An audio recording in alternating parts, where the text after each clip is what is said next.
Abra qualquer enciclopédia americana publicada entre 1950 e 2000.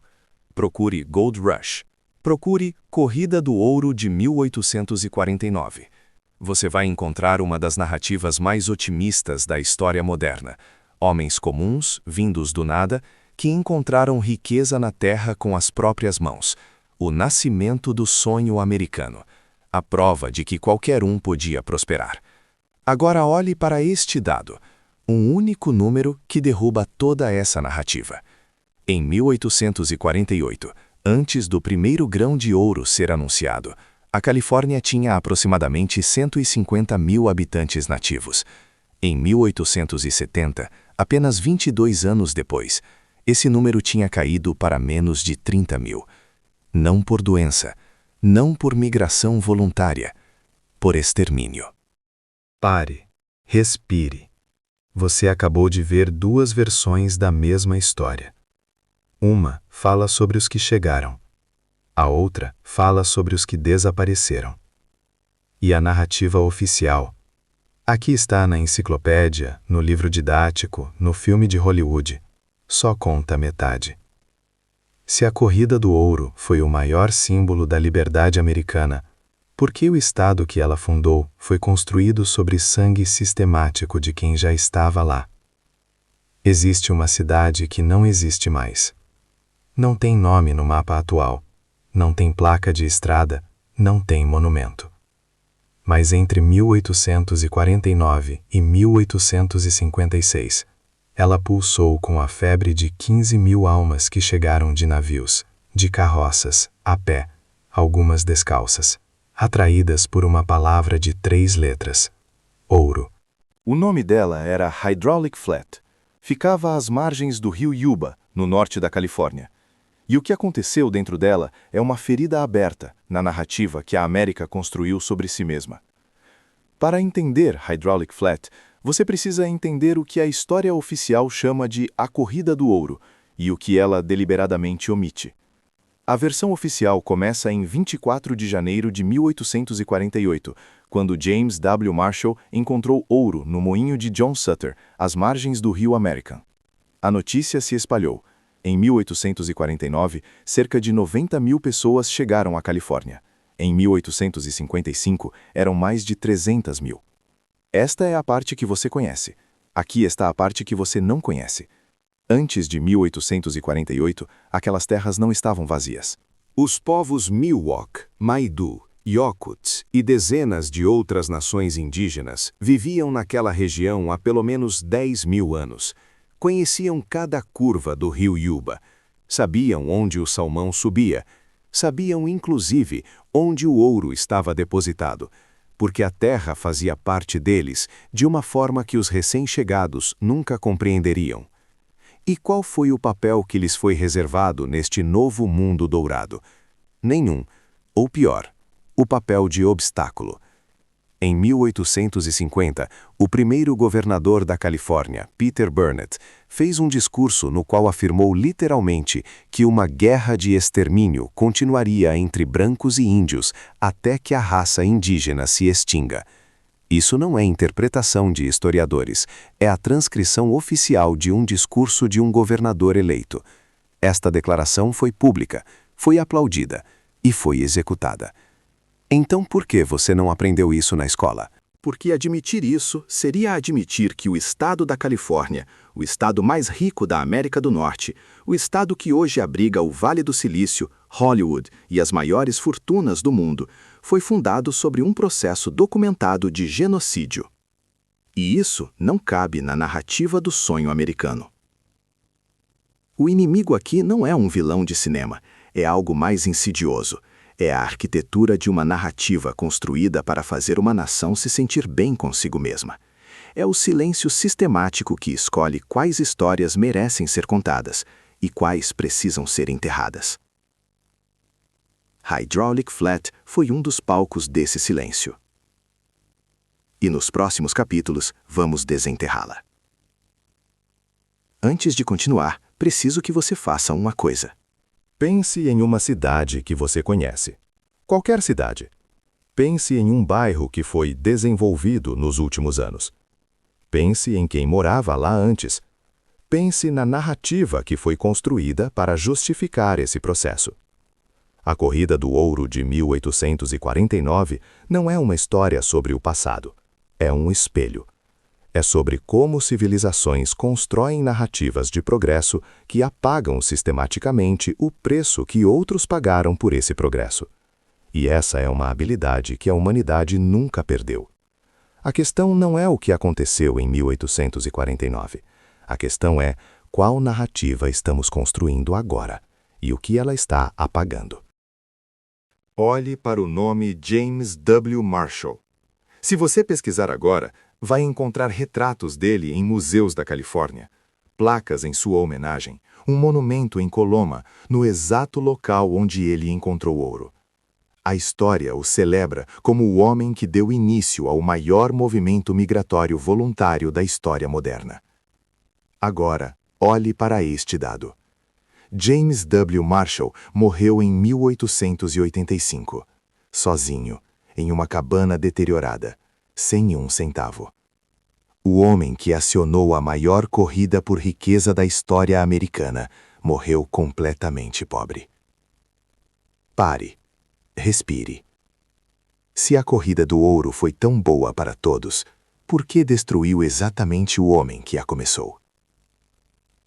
A resposta a essa pergunta revela o mecanismo central de tudo o que aconteceu em Hydraulic Flat, e o nome desse mecanismo é: quem chega primeiro perde tudo quando o capital chega depois. Existe um padrão que se repete em toda a história da mineração mundial, e a Corrida do Ouro de 1849 é seu exemplo mais bem documentado. Fase 1. O descobridor. Um homem comum encontra o recurso. É pobre, não tem capital, não tem proteção legal, não tem estrutura.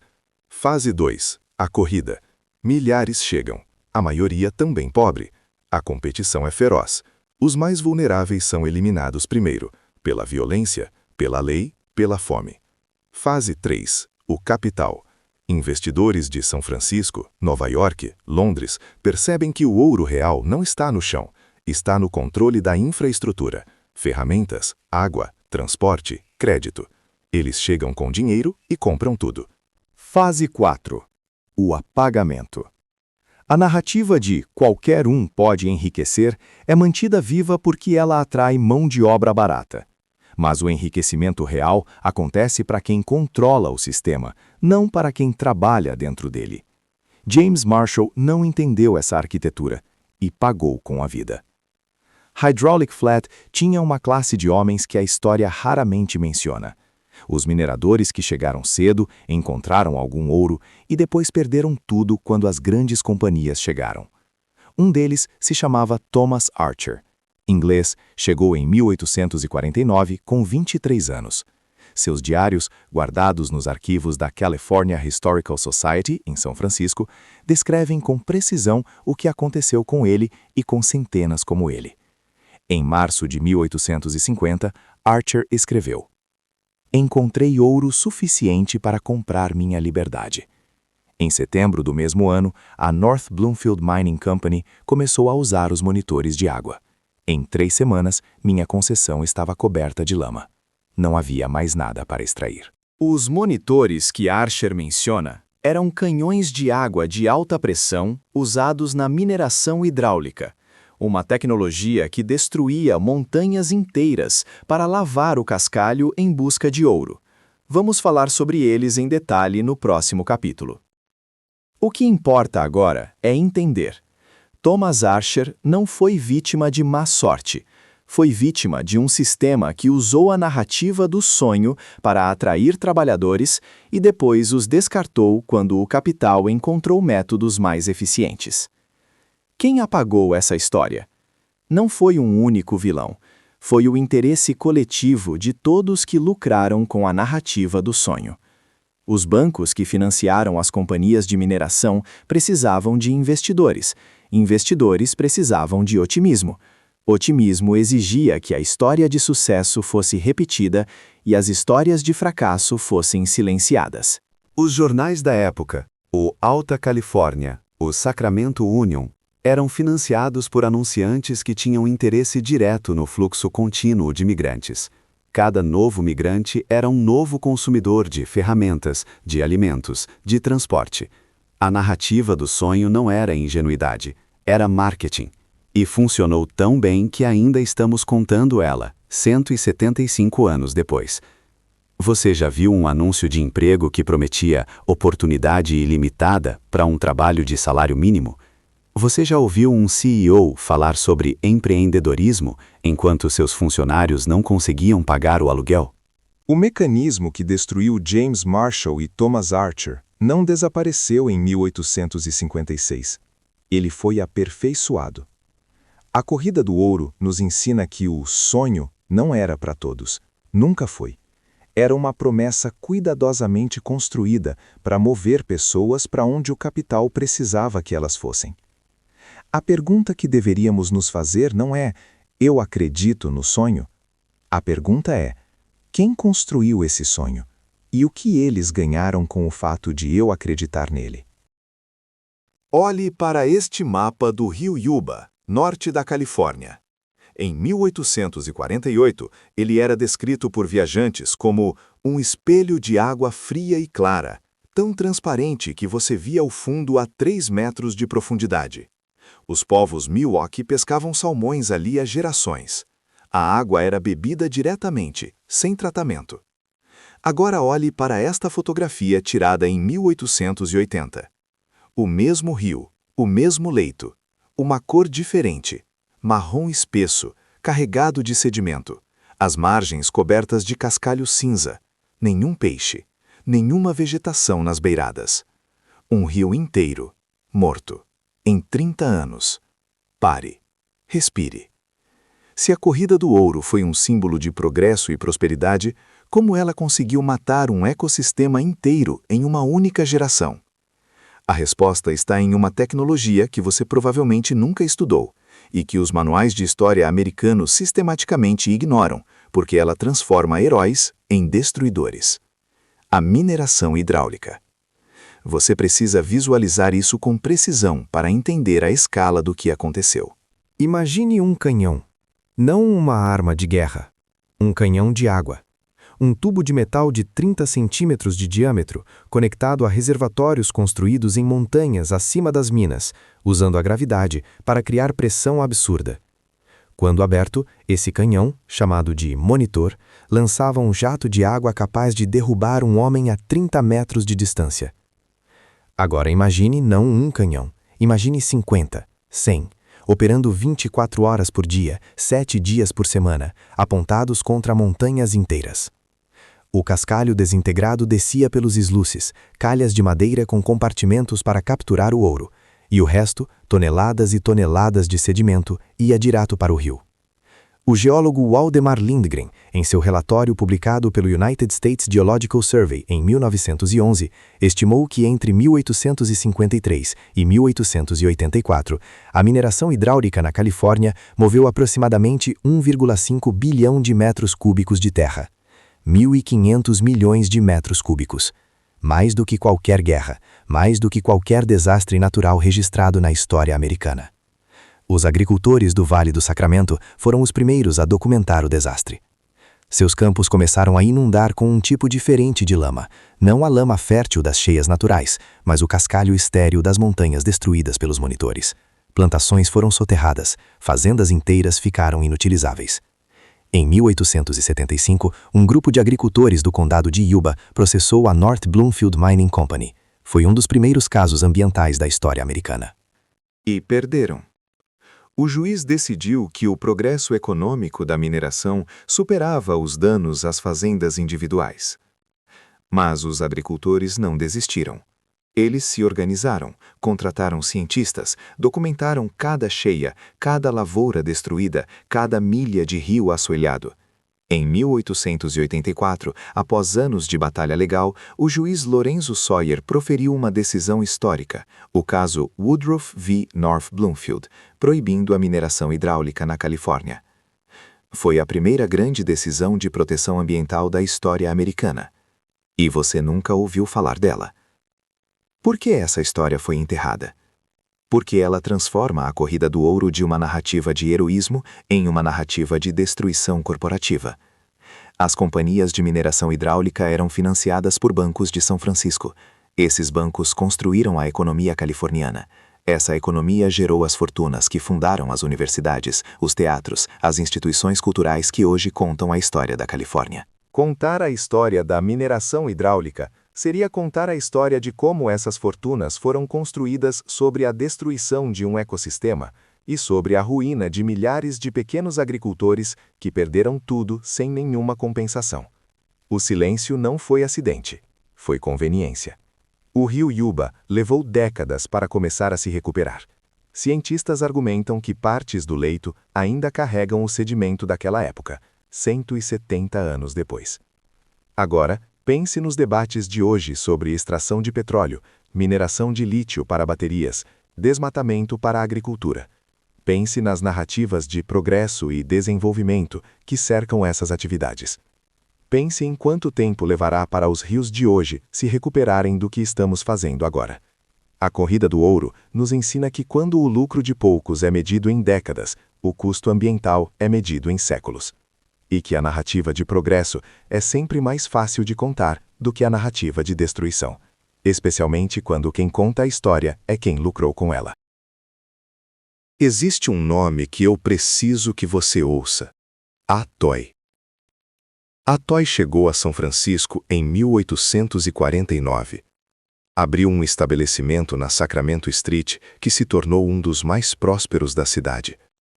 Falava inglês fluente, conhecia a lei americana melhor do que a maioria dos homens que a julgavam.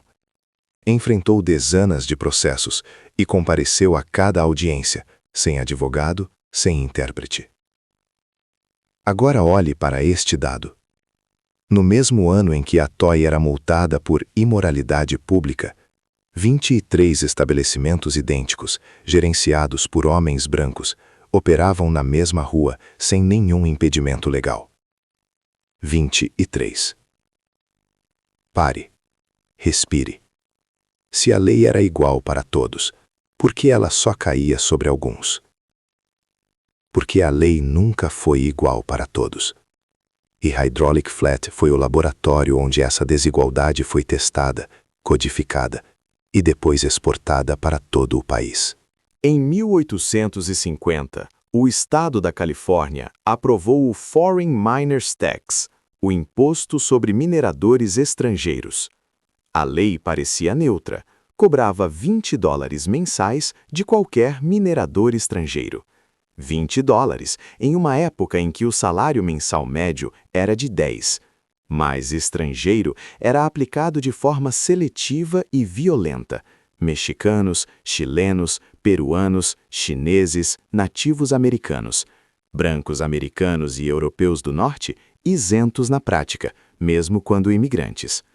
Quando os mineradores latinos de Hydraulic Flat se recusaram a pagar, muitos deles cidadãos mexicanos que tinham direitos garantidos pelo Tratado de Guadalupe Hidalgo, assinado apenas 2 anos antes, em 1848. Grupos armados expulsavam seus acampamentos durante a noite. O Tratado de Guadalupe Hidalgo garantia direitos de propriedade e cidadania a todos os mexicanos que permanecessem nos territórios cedidos. A lei californiana ignorou sistematicamente esse tratado. Isso não está em nota de rodapé. Está documentado em processos judiciais da época, acessíveis nos arquivos do Condado de Nevada, Califórnia. No arquivo histórico do Condado de Nevada, existe uma caixa catalogada como Registros de Propriedade Abandonada, 1851-1857. Nessa caixa há recibos, centenas deles, propriedades confiscadas de mineradores não brancos que foram expulsos ou mortos. As propriedades foram leiloadas, o dinheiro foi para os cofres do condado. Tudo documentado, com nomes, com valores, com datas. Um dos nomes que aparece repetidamente é o de Alun, um minerador chinês que havia construído, em 2 anos de trabalho, uma das concessões mais produtivas de Hydraulic Flat. Ele usava técnicas trazidas da China, mais pacientes e meticulosas, capazes de extrair ouro de terrenos que todos os outros haviam dado como esgotados. Em julho de 1852, seu acampamento foi atacado durante a noite. Suas ferramentas foram destruídas. Sua concessão foi registrada, 2 dias depois, em nome de um cidadão americano branco. Não houve investigação. Não houve julgamento. A lei da Califórnia, em 1850, proibia que qualquer pessoa não branca testemunhasse contra um branco em tribunal. Alun desapareceu dos registros históricos após aquele julho. Quem apagou Alun, Atoy e os centenas como eles? A resposta direta: o sistema legal californiano, conscientemente construído para excluir. Mas a resposta mais profunda é esta. Eles foram apagados porque sua existência contradiz o mito fundador. Se a narrativa oficial admite que a Califórnia foi construída sobre o trabalho e a expoliação de chineses, mexicanos, chilenos e nativos, se admite que as fortunas que fundaram Stanford, a Universidade da Califórnia, o Banco de Wells Fargo, foram parcialmente construídas sobre roubo legalizado, então o sonho americano não é uma história de mérito. É uma história de quem tinha acesso ao sistema e quem era sistematicamente mantido fora dele. Essa verdade é incômoda demais para caber nos livros didáticos. Pense nos debates atuais sobre imigração, sobre quem merece estar aqui, sobre quem contribui e quem é fardo. Pense nas políticas que parecem neutras. Todos pagam os mesmos impostos, todos seguem as mesmas leis, mas que na prática caem de forma desproporcional sobre grupos específicos. Atoy e Alun não eram personagens marginais da corrida do ouro, eram parte central dela. Seu trabalho, sua presença, sua expropriação, tudo isso foi constitutivo da riqueza que a Califórnia acumulou. A diferença é que eles não estão nos museus. E enquanto continuarmos construindo museus que só contam metade da história, continuaremos repetindo a outra metade, a metade que nunca deveria ter acontecido. Em 1854, um livro foi publicado na Califórnia que deveria ter mudado tudo. Seu título? The Life and Adventures of Joaquim Murrieta, The Celebrated California Bandit. Durante mais de 100 anos, esse livro foi tratado como aventura popular, um conto de bandido e violência no Velho Oeste. Hollywood fez filmes baseados nele. Murais em todo o sudoeste americano retratam Murrieta como um Robin Hood romântico. Agora, olhe para este dado. O autor do livro era John Rolling Ridge, filho de um chefe Cherokee que havia assistido ao assassinato do próprio pai quando criança, durante a expulsão forçada de seu povo das terras ancestrais. Pare. Respire. Um homem que viveu o genocídio na própria família escreveu um livro sobre um homem destruído por um sistema injusto, e a história transformou esse livro em entretenimento vazio, apagando completamente o que seu autor estava realmente dizendo. Se isso não é um apagamento sistemático, o que é? John Rolling Ridge nasceu em 1827, na nação Cherokee, na Geórgia. Quando tinha 12 anos, seu pai, John Ridge, um dos signatários do Tratado de New Echota, foi assassinado em sua própria cama por membros da resistência Cherokee que o consideravam um traidor por ter concordado com a remoção forçada. O menino John Rolling assistiu ao assassinato do pai. Cresceu com aquela imagem. Contra não-brancos, a hipocrisia de um sistema que prometia igualdade e entregava exclusão espelhou exatamente o que havia acontecido com seu povo. Ele escreveu Joaquim Murrieta como um espelho. No livro, Murrieta é um minerador mexicano honesto. Sua concessão é tomada. Sua esposa é violentada e morta por americanos. Seu irmão é enforcado sem julgamento. E Murrieta, destruído por um sistema que não lhe deixou nenhuma outra saída, responde com violência. Ridge não estava glorificando a violência, estava documentando o desespero de quem o sistema empurra para fora de todas as opções legítimas. O livro foi um sucesso de vendas. E foi imediatamente sequestrado pela narrativa dominante. Versões piratas foram publicadas sem o nome de Reed, transformando Muieta em um vilão exótico ou em um herói romantizado, esvaziando completamente a crítica social que o autor havia inserido.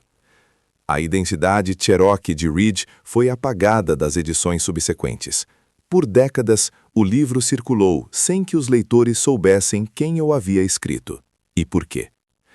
O historiador literário Lewis Owens, em seu livro Other Destinies, Understanding the American Indian Novel, 1992, foi um dos primeiros acadêmicos a restaurar a análise da obra de Reed em seu contexto real.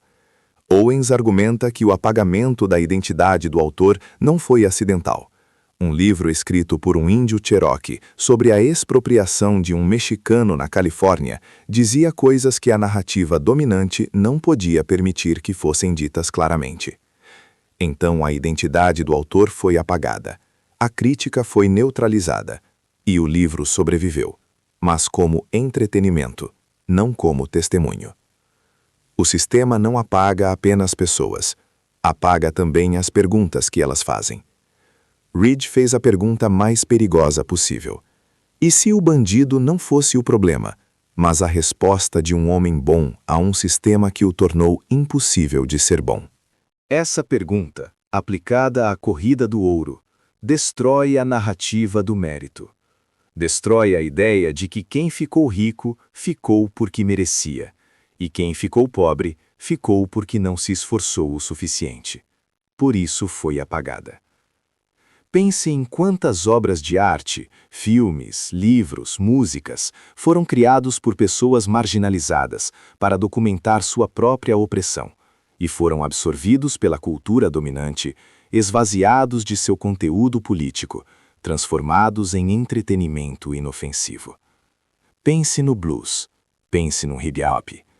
Pense em quantas formas de expressão nasceram como grito e foram transformadas em produto.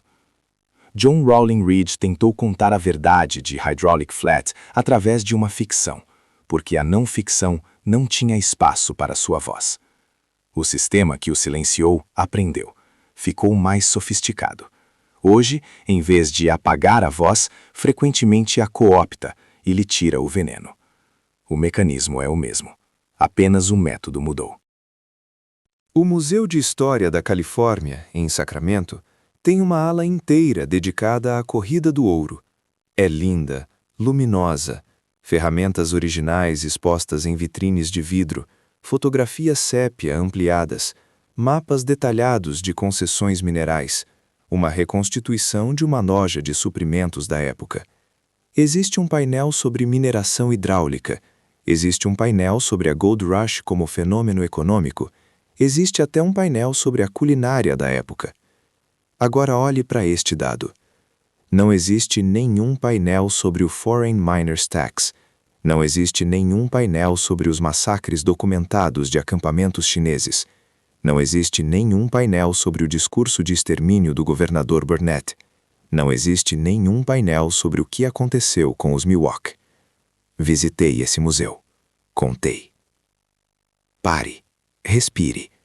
O que significa um museu que expõe as ferramentas, mas esconde as vítimas? Significa que o museu não está preservando a história, está preservando uma versão da história. E a diferença entre as duas é onde estão enterrados os mortos. Vamos fazer o inventário do que foi destruído. O rio Yuba levou mais de 80 anos para começar a recuperar seus bancos. Algumas espécies de peixe nunca voltaram. O salmão Chinook, que os Miwok pescavam há milênios, só retornou ao Alto Yuba em programas de reintrodução iniciados nos anos 1990. As línguas dos povos originários, o Miwok da Serra, o Maido, o Yokuts, todas chegaram ao século XX como línguas moribundas. Antropólogos da Universidade da Califórnia realizaram gravações de urgência nos anos 1920, quando os últimos falantes fluentes eram idosos. As gravações foram feitas tarde demais para reviver as línguas como veículos vivos de cultura, cedo o suficiente para documentar, em áudio, o som de uma extinção. As concessões minerais. Os documentos do Condado de Nevada registram 847 transferências de propriedade entre 1851 e 1857, que envolvem nomes claramente asiáticos ou latino-americanos como cedentes e nomes anglófonos como receptores. Em nenhum desses casos há evidência de transação voluntária ou de pagamento. 847 casos documentados, em um único condado, em 6 anos. Hydraulic Flat desapareceu do mapa por volta de 1858. Não porque o ouro acabou completamente, porque as grandes companhias de mineração hidráulica tornaram impossível para mineradores individuais competir. Os últimos moradores, majoritariamente trabalhadores chineses que haviam ficado após a expulsão dos outros grupos, foram gradualmente forçados a sair por uma combinação de impostos, violência e destruição do ambiente ao redor. O local onde a cidade ficava hoje é coberto por vegetação secundária, aquela que cresce sobre solos perturbados, que não é a floresta original, mas uma cicatriz verde sobre uma cicatriz de terra. Os arqueólogos da Universidade da Califórnia, em Davis, realizaram escavações na área nos anos 1990 e encontraram fragmentos de cerâmica chinesa, moedas latino-americanas e ferramentas de mineração com marcações em caracteres que geólogos identificaram como possivelmente de origem chilena. Fragmentos de pessoas, fragmentos de vidas, sob a terra. O inventário da destruição nunca foi feito oficialmente porque fazê-lo criaria obrigações.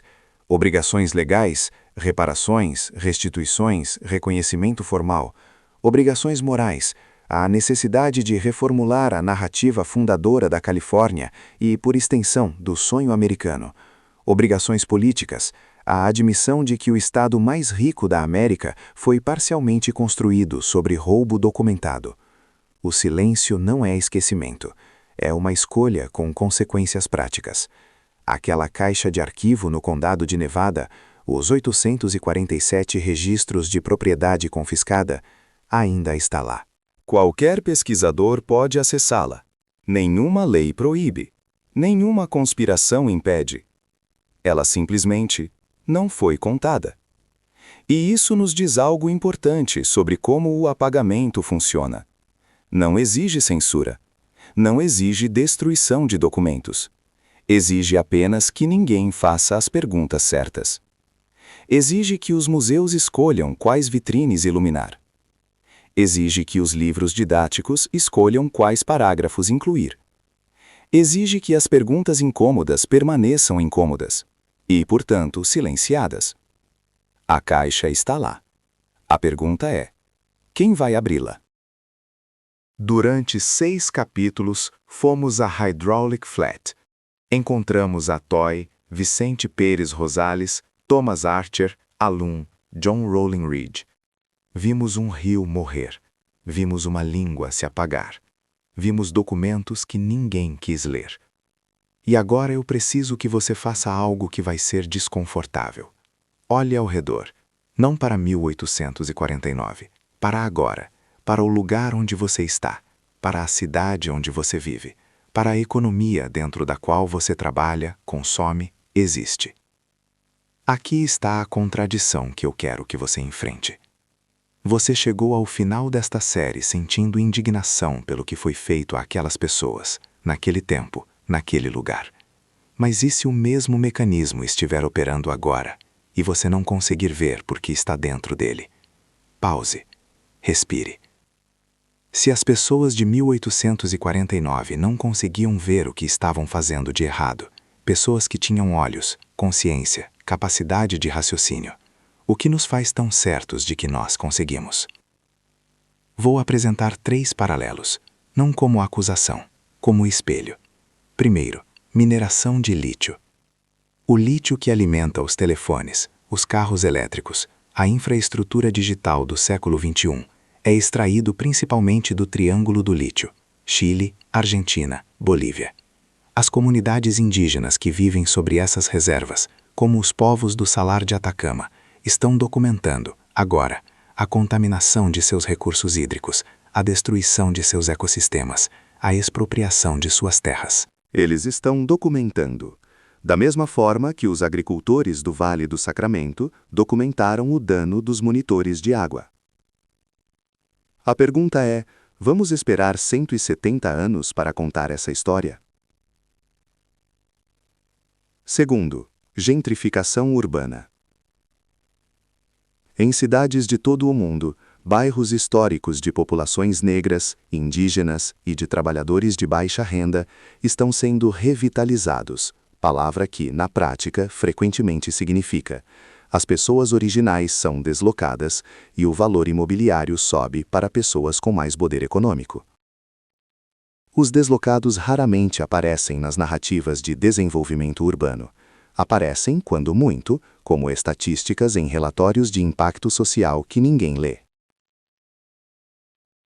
Terceiro, trabalho digital invisível. Os algoritmos de inteligência artificial que hoje organizam nossas vidas são treinados, em parte, por trabalhadores em países como Quênia, Filipinas e Venezuela, que ganham centavos por hora para classificar imagens, moderar conteúdo traumático, rotular dados. Eles são a infraestrutura invisível da economia digital, da mesma forma que os mineradores chineses de Hydraulic Flat eram a infraestrutura invisível da economia do ouro. E seus nomes não estão nos museus do futuro que estamos construindo agora. Existe um padrão. Em cada época, em cada lugar, o progresso de uma parte da humanidade é financiado pelo trabalho invisível, pela terra tomada, pela voz silenciada de outra parte. E em cada época, a narrativa dominante constrói uma história de mérito, de esforço, de genialidade, que explica o sucesso dos que chegaram ao topo, sem precisar mencionar os que ficaram no fundo. Hydraulic Flat não é uma exceção histórica. É um exemplo cristalino de um padrão universal. E padrões universais não param de funcionar só porque aprendemos a reconhecê-los em retrospecto. Por que é tão difícil ver o que estamos fazendo agora? Porque somos o sistema. As pessoas de 1849 não eram monstros. A maioria delas acreditava genuinamente que estava construindo algo melhor, que o progresso justificava os custos, que os outros, os que pagavam o preço, eram de alguma forma menos reais, menos importantes, menos humanos do que eles. Essa crença não era maldade. Era o ar que respiravam. Era a narrativa dentro da qual existiam. Nós respiramos o mesmo tipo de ar. Existimos dentro de nossas próprias narrativas. E nossas narrativas também têm lacunas.